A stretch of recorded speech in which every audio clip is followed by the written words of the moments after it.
যেহেতু শীতকাল যাচ্ছে আর এই শীতের সময় আপনারা যদি কোনো রিলেটিভের বাসায় যান তাহলে অবশ্যই তারা ট্রাই করে পিঠাপুলি বানানোর। আসসালামু আলাইকুম এভরিওয়ান, আমরা গিয়েছিলাম আমার মামা শ্বশুরের বাসায়, আর সেখানে মামি এইসব ভাপা পিঠার আয়োজন করে। তিনি ভাপা পিঠা বানানোর জন্য আগে থেকেই এইসব কিছু রেডি করে রেখেছিল, আর আজকে তারই দেওয়া ভাপা পিঠার রেসিপিটি আপনাদের সঙ্গে শেয়ার করব।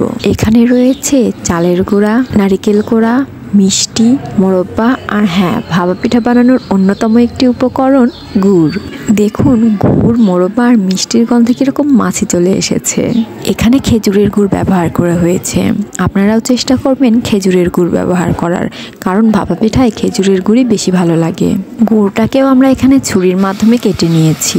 ভাপা পিঠা বানানোর জন্য চুলায় আগে থেকেই পানি গরম করতে দেওয়া হয়েছে।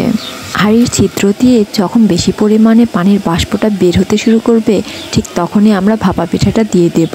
এখানে ভাপা পিঠাটা রেডি করা হচ্ছে। প্রথমে চালের গুঁড়া, তারপর নারিকেল গুঁড়ো, তারপর গুড়, নারিকেল ও গুড়ের ওপরে মিষ্টি ও মোরব্বা, তার উপরে আবার চালের গুঁড়া, তারপর একটা নেটের কাপড় ওপরে দিয়ে হাঁড়ির ওপরে ঠিক ছিদ্র বরাবর ভাপা পিঠাটি দিয়ে দিতে হবে। আপনাদেরকে একটা বিষয় জানিয়ে রাখি, আপনারা যদি এই ভাপা পিঠায় মিষ্টি আর মোরব্বা ব্যবহার করেন তাহলে গুড়ের পরিমাণটা খুবই অল্প পরিমাণে দেবেন, তাহলে পিঠাটা অনেক ভালো লাগবে।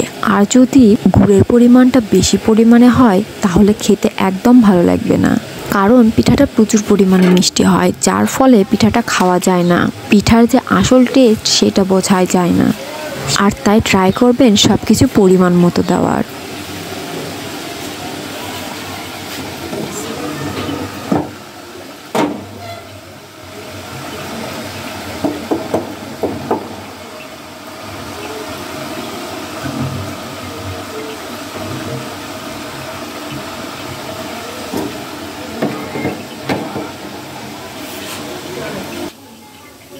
পিঠা হাঁড়িতে দেওয়ার পর অবশ্যই পিঠাকে ঢাকনা দিয়ে ঢেকে রাখতে হবে।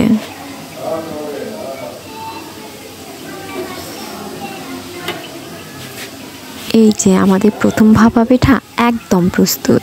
তবে ফার্স্টের এই পিঠায় গুড়ের পরিমাণটা বেশি হয়েছিল, যার ফলে পিঠাটি খেতে একদম ভালো লাগেনি।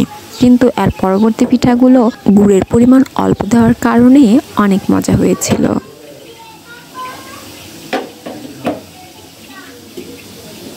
পিঠাটা এত নরম হয় যে নামাতে গেলে অর্ধেক।